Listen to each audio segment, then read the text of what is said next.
కుదురుగా ఉండగలిగిన స్థితిని మనకిచ్చాడు, కుదురుగా లేని స్థితిని పురుషుడికి ఇచ్చాడు. సహజం అది. అందుకే అంటారుగా పురుషుడు తిరగకుండా ఉండలేడు, స్త్రీ తిరగలేదు. ఇద్దరూ తిరిగారు అనుకోండి, సంసారం ఏమైపోతుంది? అందుకే మా గురువు గారు ఇప్పుడు ఏరా నీది తిరగల సంసారమా అని అడిగేవారు. తిరగల సంసారమా ఏంటి మాస్టర్? ఏం లేదురా, తిరగలు ఇసిరేడు 2 రాళ్లు ఉంటాయి కదా, కింద రాయేమో స్థిరంగా ఉంటుంది, పై రాయి మాత్రమే తిరుగుతూ ఉంటుంది.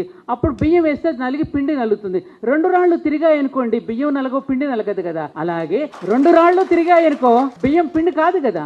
ఇక్కడ భార్యాభర్తలు ఇద్దరు తిరిగారనుకో, పిల్లలు నలిగిపోతారు. కాబట్టి ఇంటిని ఒక ధ్యాన మందిరంగా చేసుకుని ఉదయం లేచిన దగ్గర నుంచి సూర్యుడికి ఎలా నమస్కారం చేసుకోవాలో, తల్లిదండ్రులను ఎలా గౌరవించాలో, ఇంటికి వచ్చిన పెద్దలను ఎలా ఆదరించాలో, గురువులను ఎలా పూజ చేసుకోవాలో తల్లి తొలి గురువుగా వాడికి నేర్పిస్తూ, ఇంటికి వచ్చిన భర్తకి కూడా కావలసినటువంటి సౌకర్యాలను అందిస్తూ ఆ గృహాన్ని గృహస్థాశ్రమంగా తీర్చిదిద్దుకుని తన జీవితాన్ని యజ్ఞార్థంగా మలుచుకోగలిగినటువంటి శక్తి స్త్రీది.